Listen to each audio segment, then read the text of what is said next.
Hey, what's going on? This is the Body Punch Podcast. My name is Naz. Let's talk about Khamzat Chimaev.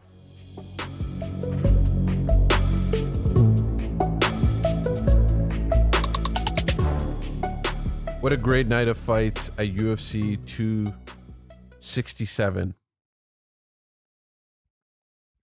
The main crown jewel of the card had Glover Teixeira defeating Jan Błachowicz by submission, rear naked choke. We also saw Petr Yan defeat Corey Sandhagen for that interim belt at 135. Islam Makhachev defeats Dan Hooker by submission Kimura in the very first round, getting that big name on his record.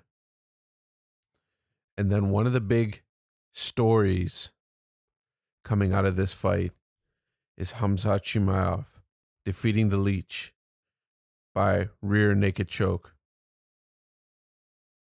Choking out the Leech. Didn't even get the opportunity to tap. He went out. And I think this fight is so important because I think this is one of the greatest runs of a UFC rookie, if you will. In his 4 fights, this is something that has been talked about so much in the broadcast, in other podcasts, talking about this specific fight. But Khamzat Chimaev has fought 4 fights in the UFC. And in those 4 fights, he has only had 1 shot against him, only 1 strike. His record before this fight, it was getting there. The last big name that he had on there was Gerald Meerschaw, which I talked about before, but the knockout punch that he showed in that fight, mind you, against a jiu-jitsu specialist, doing the opposite of whatever his opponent, their strength is, not just focusing on one technique or one part of the fight. Seems like he's very well-rounded. Obviously, he is a wrestler. He's shown knockout ability. We haven't seen him in a very long fight. Even in his fights outside of the UFC, none of them have gone past the second round. And in the UFC, 3 of his 4 fights have been finished in the first round. First one, submission, then a TKO, then a KO, and now another submission. The way that he did it too, by picking up the Leech and literally dragging him in front of the UFC president, Dana White, and then talking to Dana White saying, get off your phone, watch me fight, watch what I'm going to do. I deserve a title shot. Just being confident in what he's doing,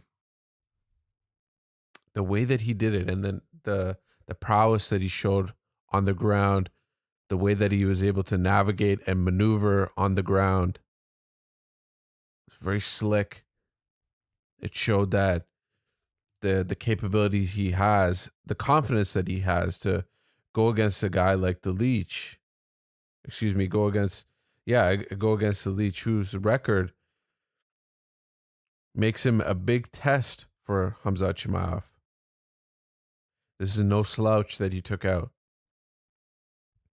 This is someone that is very tough in this 170-pound division. A lot of people have had problems with him. The in-your-face style that the Leech has. The last fight he won by a KO against Ponzinibbio. You know, he's faced guys like Neil Magny. Even though he lost that one, he still has the in-ring time with someone as capable as Neil Magny. You know, he's got some big names. He's got an extensive record. It's not the longest, but compared to a guy that has only had 4 fights in the UFC, 18 wins, 7 losses for the Leech there. So this is a step up in competition that people have been asking for. This is not the step up that is a top 5 opponent or anything like that, but this is one of the greatest runs of a UFC rookie. Someone coming into the UFC and doing their thing. This is one of the greatest runs that we have seen. And this is the time where a fighter rises to the top and we get to be along for the ride. You know, when Conor McGregor joined the UFC, being the first Irish UFC fighter, I believe, and the way that he emphatically put a stamp on his initial fight, and then the run that he went on later. Some might say that it wasn't the toughest run of fighters, but the way that he was knocking people out, you know, going against Chad Mendes, the wrestler for the interim belt, and then taking out Jose Aldo, the run that he had was one of the most exciting.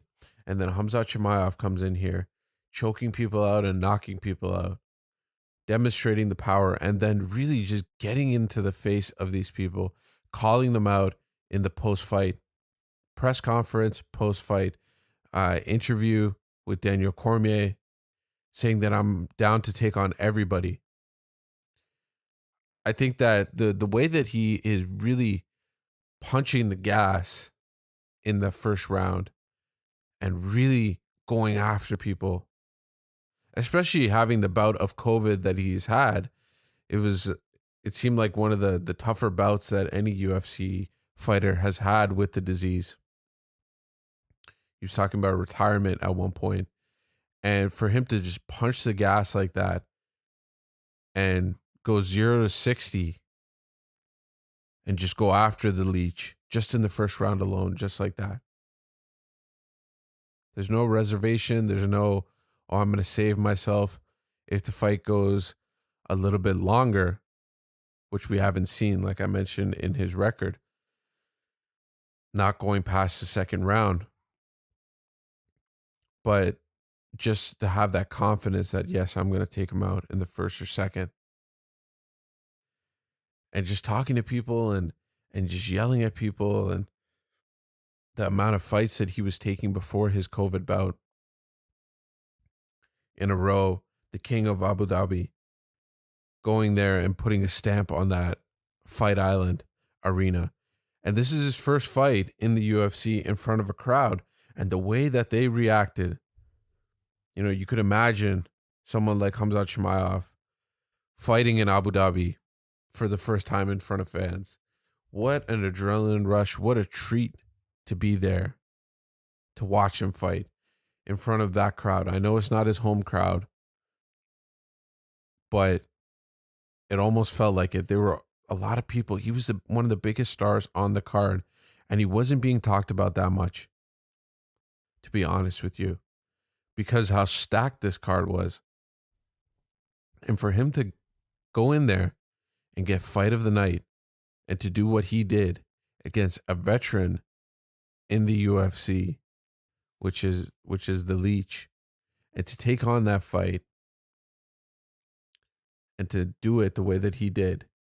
And what I like about his game is that there's no, oh, should I do this? Should I do that? There's a straight game plan that, okay, we're facing someone that might not have the same abilities that I do on the ground. So let's take him to the ground. Gerald Mershaw. It's a very simple game plan. Like, obviously, we got to see what happens when someone pushes him a lot more.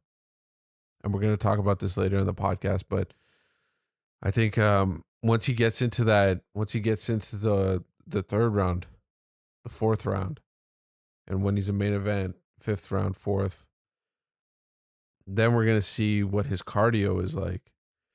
But for him to go in there and just do what he does and to have that straightforward game plan, I don't think in the Mershaw fight he even attempted a takedown, because he knew that Mershaw really likes to choke people out, submit people, and that's his game plan that he's probably going into this fight with. So he made it a straight striking affair and then knocked him out in the first round. It was like 17 seconds or something like that. 17 seconds. And we've seen it in his fights outside of the UFC.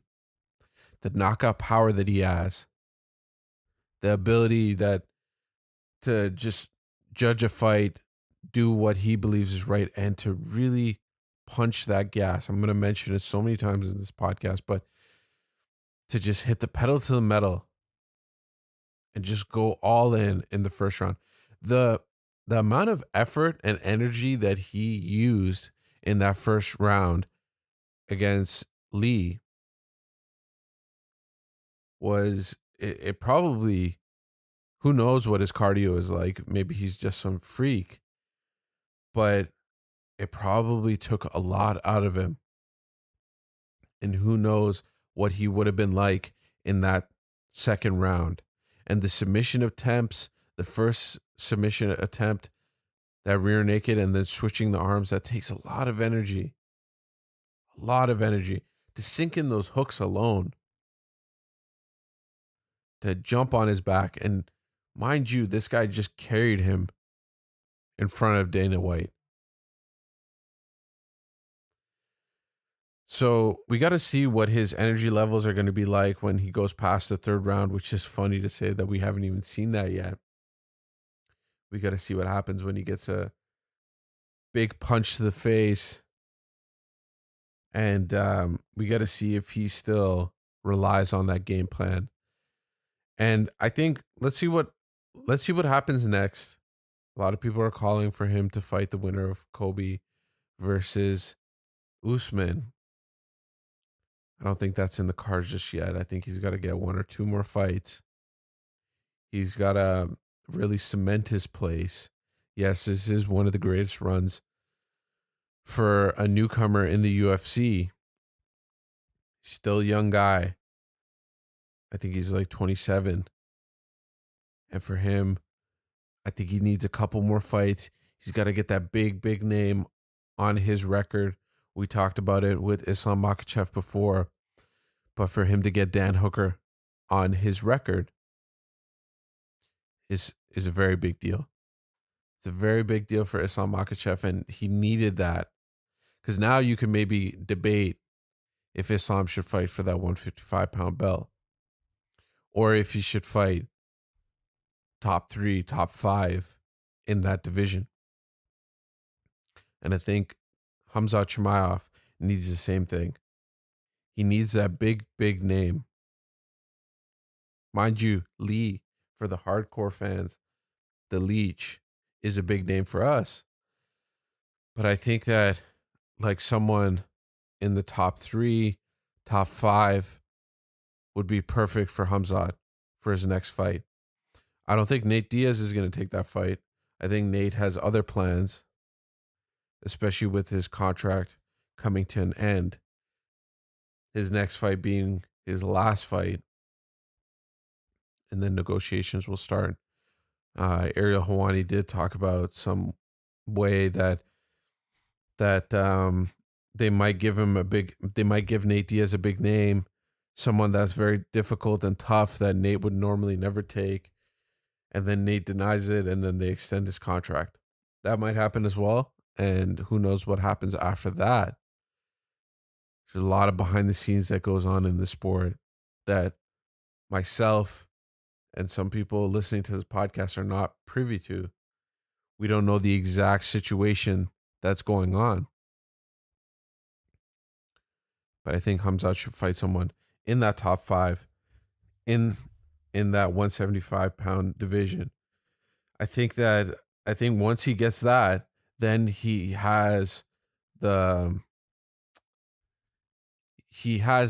can demand a title fight. I think after he fights someone like that, he can demand that title fight. Right now, he's just got to get a couple more wins. I think he's a mega star. Dana White was talking about how some of the most popular videos and PR stuff that they put out for this event, Khamzat Chimaev was number one. He was trending to be number one in all of the records, all of the analytics that they put out. Khamzat Chimaev was trending to be number one. He was getting millions of views on YouTube and all the different networks on social media platforms. So that shows you how big of a star. This is an untapped market after Khabib Nurmagomedov has left. This giant population that is looking for that new star to come out of either Russia or one of these Middle Eastern countries. This is an untapped market that a lot of people are looking out for. A lot of people are looking for that new star. Islam Makhachev might be that new star, but to have someone like Khamzat Chimaev who doesn't care what people think, who just says exactly what he wants to say, that's something special. Islam Makhachev is a little bit more reserved at some points. He might be a little bit too quiet. Khabib, when he wanted to, he was able to bring out that brash nature, to call out the chicken, to call out Conor McGregor. Khamzat Chimaev is 10 times that. And you could see it in that Abu Dhabi crowd. You could see that they were yearning for someone to just call for what he wants, does what he wants. And that's what Khamzat Chimaev did in this fight. What an amazing fight. What an amazing fighter. I can't wait to see what's next. I think also getting that next win against the top 5 opponent is a big thing. And this is not something that Khamzat wants to do, but it would be very interesting to see what it would be like for him to go past the second round, to get into that third, fourth, and fifth round. What a special fighter.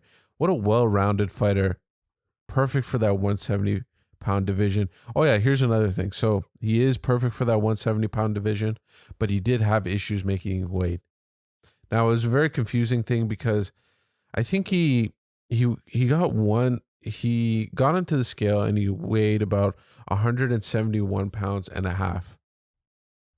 So 171 and a half.